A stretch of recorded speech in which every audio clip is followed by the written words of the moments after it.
We've all heard about those crazy laws, like it's illegal for a donkey to sleep in a bathtub. And in Georgia, apparently it's illegal for you to eat fried chicken with a fork. Whenever I hear these crazy laws, I often wonder, how in the world did they get passed? There has to be some pretty interesting history stories behind these laws. Well, in today's episode, not only do I have stories behind some of these laws, but I also have the story of a 91-year-old woman who was arrested for eating fried chicken with a fork.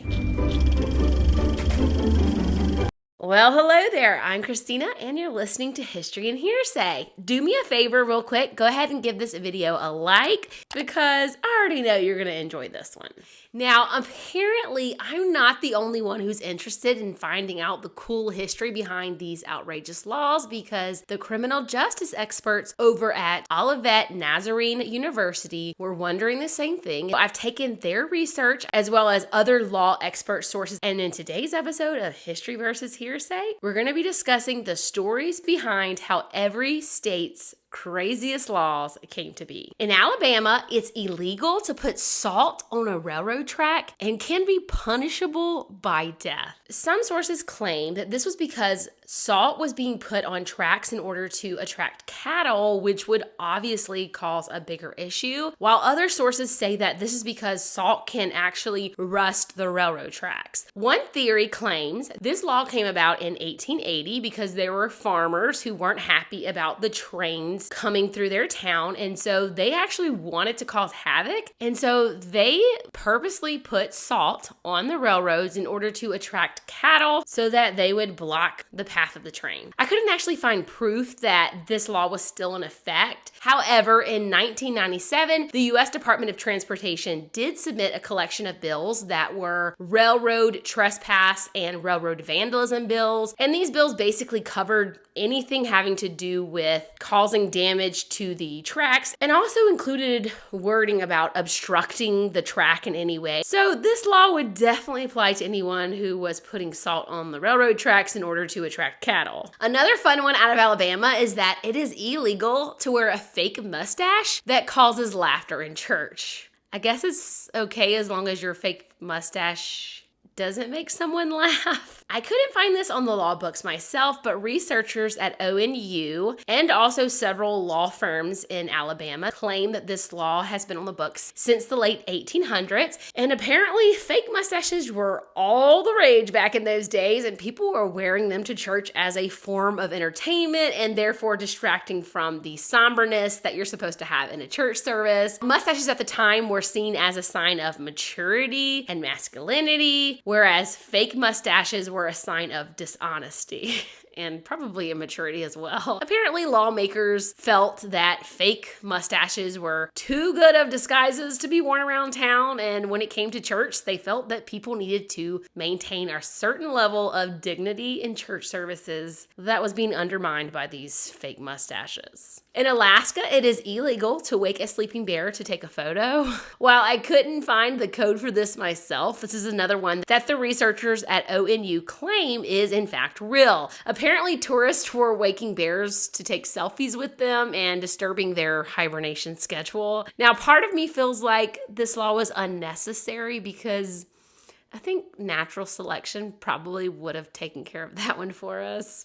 In Arkansas, it is illegal to mispronounce Arkansas. The way Arkansas is intended to be pronounced is a French pronunciation of a word in the Sioux language, which this is actually a real law that went into effect back in 1881, and there's no legal penalty for mispronouncing the name, but apparently people were pronouncing it Arkansas, and this law was put in place simply to explain to people how to properly pronounce the name of their beloved state. In Arizona, it is illegal for a donkey to sleep in a bathtub. This law was passed in 1924, soon after a dam broke and flooded a rancher's property. A donkey flowed down the river in the valley in a bathtub, and the locals who had to haul the donkey back up to his house signed a petition to pass a law in case this sort of thing ever happened again. Now, all I can think is the donkey probably climbed in there himself, but I guess maybe they just wanted the dude to be fined if they were going to have to carry it up the hill.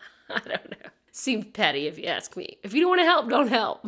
In California, a frog that dies during a frog jumping contest cannot legally be eaten. He already did his job.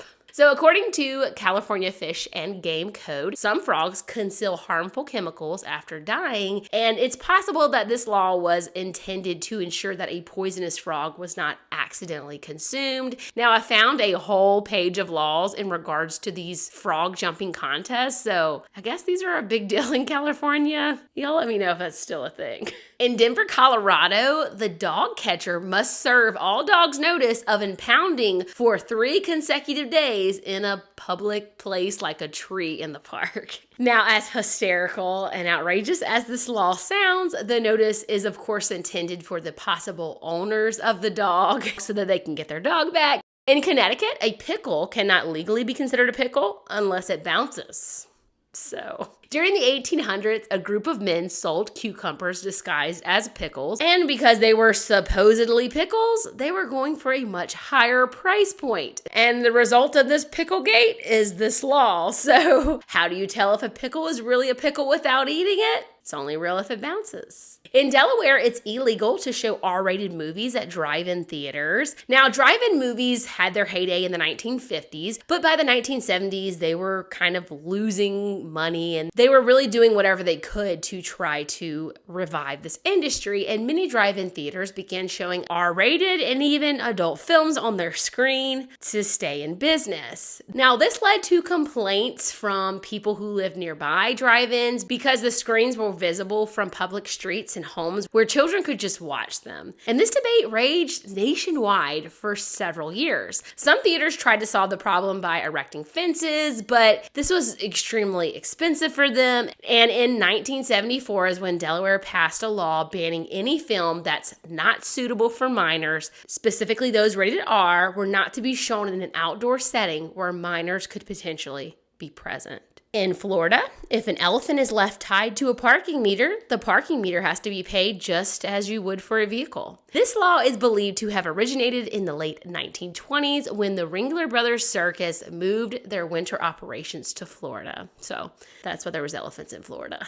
In Georgia, it is illegal to put an ice cream cone in your back pocket. Now, this law is specific to the Athens-Clarke County area, and it comes from back in the days when most people got around on horseback, and horse thieves would put ice cream in their back pockets in order to lure horses away without being charged for stealing. So they weren't putting their hands on these horses. They weren't leading these horses away. These horses were just following them. How could they be charged with horse theft if the horse just followed them home? So don't worry, Georgia doesn't have anything against ice cream, just horse thieves. Now, at the beginning of this video, I also mentioned the poor little old lady who was actually arrested for eating fried chicken with a fork instead of her fingers. Well, it turns out, while this law is a real law in Georgia, this 1961 ordinance was only put on city books as a sort of publicity stunt to promote Gainesville as the poultry capital of the world. And the 91-year-old woman from Louisiana who got arrested for breaking this law,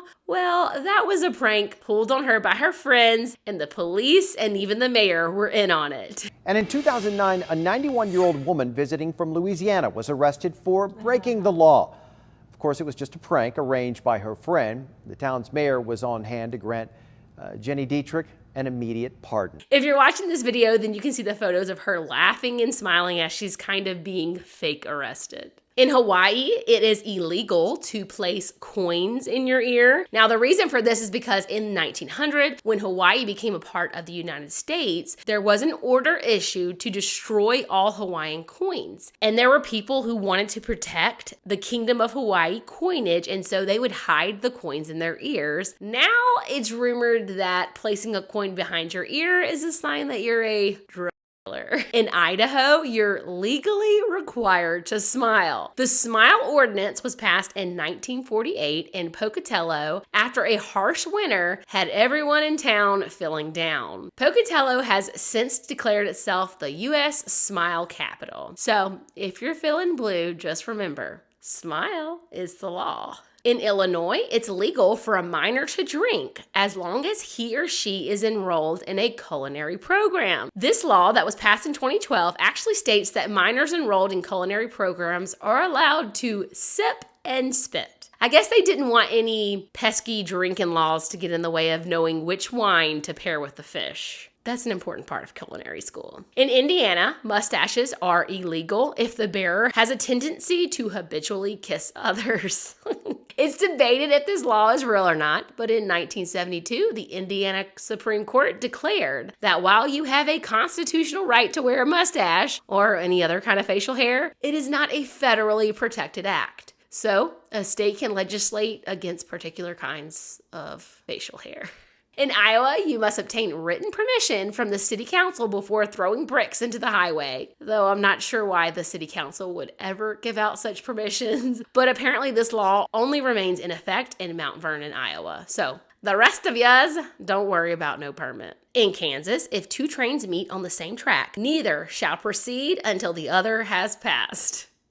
Apparently, this law is also in the books in Texas, Washington, and Wisconsin. It's believed to just be a poorly written law that legend says was worded that way on purpose because of an official who was trying to stop a bill from passing. So he attached this train law to the bill, hoping that the ridiculous way that he had worded it would halt the passing of the bill. But apparently no one cared, probably didn't even read it, and passed it anyway. And now there are conductors sitting on tracks who didn't realize they had made a lifelong commitment. In Kentucky, all citizens are required to bathe at least once per year. I'm assuming this had something to do with smell and maybe disease, but I couldn't find it. Though there are some pretty funny ones out of Kentucky, and I wish I could hunt down the original stories behind them. Like, apparently it's illegal to marry the same man more than 3 times. I guess they're kind of like, if third time's not the charm, then you don't get a 4th chance. And there's another funny one that no female shall appear in a bathing suit on any highway within this state unless she be escorted by at least 2 officers or unless she be armed with a club.